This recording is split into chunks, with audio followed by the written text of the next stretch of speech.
Muscle ಇಂಬ್ಯಾಲೆನ್ಸನ್ನು ಸರಿ ಮಾಡೋದಕ್ಕೆ ಈ ಕೈಯಿಂದ ವರ್ಕೌಟನ್ನು ಮಾಡಿ ಈ ಕೈಯಿಂದ ಮಾಡ್ತಿದ್ದೀನಿ.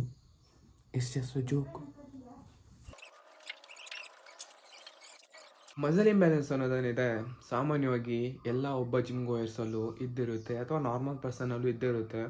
ಹೇಗಪ್ಪ ಅಂದರೆ ಫಾರ್ ಎಕ್ಸಾಂಪಲ್ ನೀವು ನಮ್ಮ ಹಾರ್ಟನ್ನು ತೊಗೋಬೋದು, ಕಿಡ್ನಿ ತೊಗೋಬೋದು, ಮೆದುಳು ತೊಗೋಬೋದು. ಎಲ್ಲ ಸಹ ಒಂದೇ ಸಮನಾಗಿ ಇರೋದಿಲ್ಲ, ಇಂಬ್ಯಾಲೆನ್ಸ್ ಇದ್ದಿರುತ್ತೆ. ಅದೇ ರೀತಿ ನಮ್ಮ ಬಾಡಿ ಪಾರ್ಟ್ ಸಹ.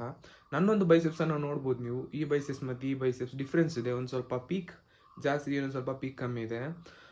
ಇದನ್ನು ಸರಿ ಮಾಡ್ಬೋದು ಅಂತ ಕೇಳಿದ್ರೆ ಹೌದು ಮತ್ತು ಇಲ್ಲ ಅಂತ ಹೇಳ್ಬೋದು. ಹೌದು ಹೇಗಂದರೆ, ನೀವು ನಾರ್ಮಲ್ ಆಗಿ ಜಿಗ್ಜ್ಯಾಗ್ ಬಾರ್ ಅಥವಾ ಸ್ಟ್ರೈಟ್ ಬಾರಲ್ಲಿ ವರ್ಕೌಟನ್ನು ಮಾಡ್ತೀರಾ. ಏನಾಗುತ್ತಂದರೆ ಒಂದು ಕೈಯಲ್ಲಿ ಸ್ಟ್ರೆಂತ್ ಜಾಸ್ತಿ, ಇನ್ನೊಂದು ಸೈಡಲ್ಲಿ ಕಮ್ಮಿ ಇರುತ್ತೆ. ಆವಾಗ ನೀವು ಯಾವ್ದು ಸೈಡಲ್ಲಿ ಸ್ಟ್ರೆಂತ್ ಜಾಸ್ತಿ ಇದೆಯೋ ಅದರಲ್ಲಿ ಮ್ಯಾಕ್ಸಿಮಮ್ ಎಫರ್ಟನ್ನು ಹಾಕೋಕ್ಕೆ ಟ್ರೈ ಮಾಡ್ತೀರಾ. ಈ ಸೈಡಲ್ಲಿ ಏನಿದೆ ಅಷ್ಟು ಎಫರ್ಟನ್ನು ಹಾಕಕ್ಕೆ ಹೋಗೋದಿಲ್ಲ. ಇದರಿಂದ ಏನಾಗುತ್ತಂತೆ, ಇದು ಒಳ್ಳೆ ಟ್ರೈನ್ ಆಗುತ್ತೆ, ಇದಷ್ಟು ಟ್ರೈನ್ ಆಗೋದಿಲ್ಲ. ಹಾಗಾಗಿ ಇದು ಇಂಬ್ಯಾಲೆನ್ಸ್ ಆಗೋ ಚಾನ್ಸಸ್ ಇರುತ್ತೆ.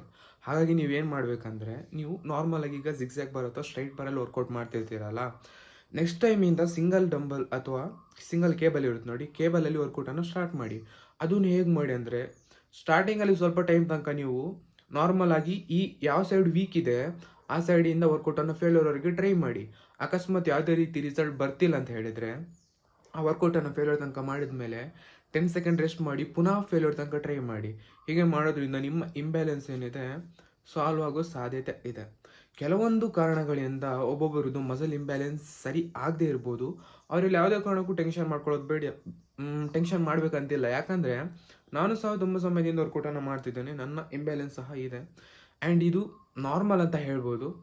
ಓಕೆ, ನಿಮಗೆ ಇಂಬ್ಯಾಲೆನ್ಸಲ್ಲಿರೋ ಸ್ವಲ್ಪ ಡೌಟ್ ಕಮ್ಮಿ ಆಗಿರ್ಬೋದು ಅಂತ ತಿಳ್ಕೊಳ್ತೇನೆ. ನನ್ನ ಒಂದು ಮಾರ್ನಿಂಗ್ ಮೀಲನ್ನು ತಿಂದು ಬರ್ತೀನಿ. ಬಾಯ್. ಎಷ್ಟು ಎಫರ್ಟನ್ನು ಹಾಕಿದ್ರೂ ಸಹ ಯಾವುದೇ ರೀತಿಯಾದ ರಿಸಲ್ಟ್ ಸಿಗ್ತಿರೋದಿಲ್ಲ ಅಂತ ತುಂಬ ಬೇಜಾರಾಗಿರ್ತೀರ. ಇದಕ್ಕೆ ಕಾರಣ ಏನಂದರೆ, ನೀವೇನು ಎಫರ್ಟ್ ಅಂತ ಹೇಳ್ತಿರ್ತೀರ, ಆ್ಯಕ್ಚುಲಾಗಿ ನೀವು ಅಷ್ಟು ಎಫರ್ಟನ್ನು ನಿಮ್ಮೊಂದು ವರ್ಕೌಟಲ್ಲಿ ನೀವು ಮಾಡ್ತಿರೋದಿಲ್ಲ.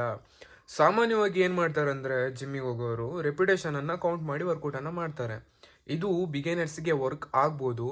ಮತ್ತು ಇಂಟರ್ಮೀಡಿಯೇಟ್ಗೆ ನೀವು ಯಾವತ್ತು ಹೋಗ್ತೀರಾ ಆವಾಗ ರೆಪ್ಸನ್ನು ಕೌಂಟ್ ಮಾಡೋದೇನಿದೆ ವರ್ಕ್ ಆಗೋದಿಲ್ಲ. ಯಾಕಂದರೆ ನೀವು ನಾರ್ಮಲ್ ಆಗಿ 8 ರೆಪ್ಯುಟೇಷನ್ ಅಂತ ಮೊದಲೇ ಮೈಂಡಲ್ಲಿ ಫಿಕ್ಸ್ ಆಗಿರ್ತೀರ. ಹೀಗೆ ಮಾಡೋದ್ರಿಂದ ಏನಾಗುತ್ತೆ ಅಂದರೆ, ನೀವು ನಿಮ್ಮ ಒಂದು ಮ್ಯಾಕ್ಸಿಮಮ್ ಪೊಟೆನ್ಷಿಯಲ್ ಅಥವಾ ಮ್ಯಾಕ್ಸಿಮಮ್ ಎಫರ್ಟನ್ನು ನೀವು ಹಾಕೋಕ್ಕಾಗೋದಿಲ್ಲ. ಹಾಗಾಗಿ ನಮ್ಮ ಮಸಲ್ಸ್ ಏನಿದೆ ಬಿಲ್ಡ್ ಆಗೋದಿಲ್ಲ. ಯಾಕಂದರೆ ಈ ಮಸಲ್ ಬಿಲ್ಡಿಂಗ್ನಲ್ಲಿ ಪ್ರೋಗ್ರೆಸಿವ್ ಓವರ್ಲೋಡ್ ಅನ್ನೋದು ತುಂಬ ಮುಖ್ಯ ಆಗಿರುತ್ತೆ. ಅದು ನಿಮ್ಮ ರೆಪ್ಯುಟೇಷನ್ ಆಗಿರ್ಬೋದು ಅಥವಾ ನಿಮ್ಮ ಒಂದು ವೆಯ್ಟನ್ನು ಇನ್ಕ್ರೀಸ್ ಮಾಡೋದಾಗಿರ್ಬೋದು.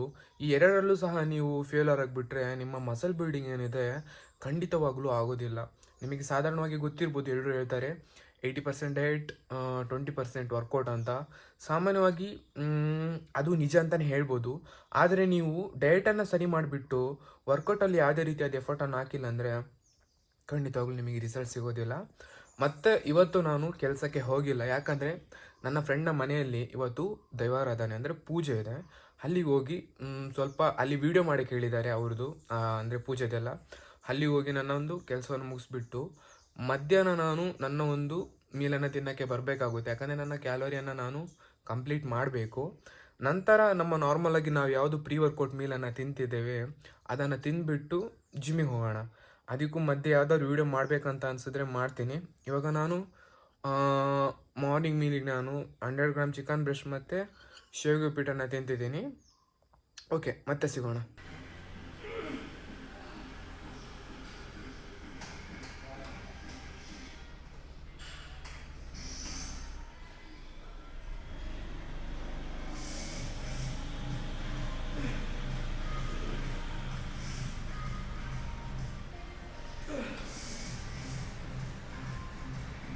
ಮೊದಲ ವರ್ಕೌಟ್ ಏನಿದೆ ಬೆಸ್ಟ್ ಪಂಪನ್ನು ಕೊಡ್ತು ನನಗೆ. ನನ್ನ ಬಾಡಿಯಲ್ಲಿ ಚೆಸ್ಟ್ ಏನಿದೆ one of the weakest part ಅಂತ ಹೇಳ್ಬೋದು. ಹಾಗೆಯೇ ಇಲ್ಲಿ ಜಾಸ್ತಿ ಜೋರಾಗಿ ಮಾತಾಡೋಗಿಲ್ಲ, ಯಾಕಂದರೆ ಜಿಮ್ಮಿನಲ್ಲಿ ಬೇರೆಯವರಿಗೆ ಡಿಸ್ಟರ್ಬ್ ಆಗ್ಬೋದು. ಹಾಗಾಗಿ ಮೊದಲು ನಾನು ಇನ್ಕ್ಲೈನ್ ಡಂಬಲ್ ಪ್ರೆಸ್ಸನ್ನು ಮಾಡಿದೆ, 3 ಸೆಟ್ಟು. ಜಾಸ್ತಿ ವೆಯ್ಟ್ ಹೋಗಿಲ್ಲ, 20 kg ಮಾಡಿದ್ದೀನಿ.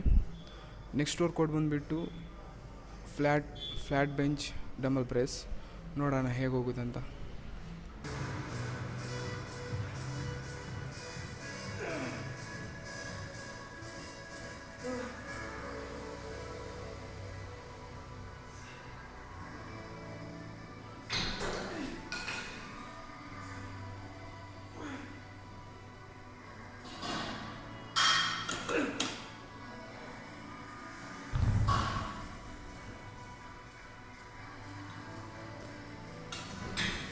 ಫಸ್ಟ್ ಕ್ಲಾಸ್ ಸೆಟ್ ಇದು. ಅಂದರೆ ನಾನೊಂದು ಫ್ಲ್ಯಾಟ್ ಬೆಂಚ್ ವರ್ಕೌಟ್ ಸಹ ಮುಗ್ದಿದೆ, ಫ್ಲ್ಯಾಟ್ ಬೆಂಚ್ ಡಂಬಲ್ ಪ್ರೆಸ್. ಈಗ ನೆಕ್ಸ್ಟ್ ಬಂದುಬಿಟ್ಟು ಪೆಪ್ಟೆಕ್ ಮಿಷನಲ್ಲಿ ಮಾಡೋಣ. ಬಾಡಿ ಇಂಬ್ಯಾಲೆನ್ಸ್ ಅನ್ನೋದು ನಿಮಗೇನಂತ ನಾನು ಹೇಳಿದ್ದೀನಿ ಅಂತ ಅಂದ್ಕೊಳ್ತೀನಿ.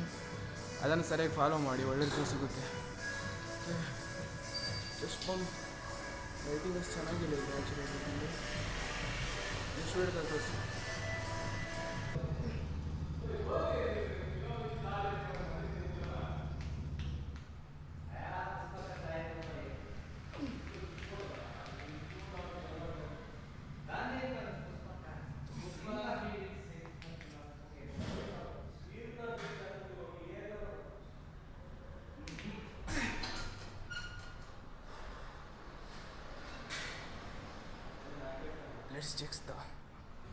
Let's check the pump.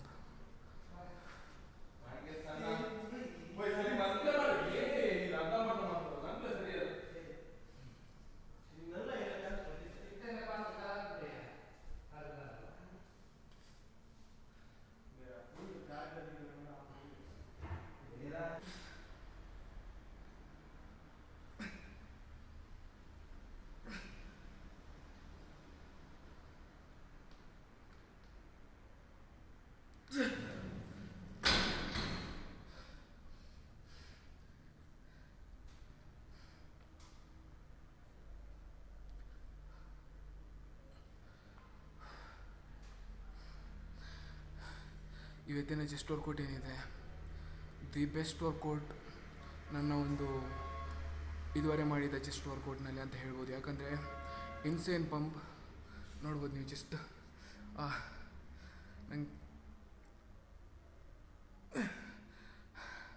ನನಗೆ ಫ್ಲೆಕ್ಸ್ ಮಾಡೋಕ್ಕೆ ಸಹ ಆಗ್ತಿಲ್ಲ, ಅಷ್ಟೊಳ್ಳೆ ಪಂಪ್ ಆಗಿದೆ.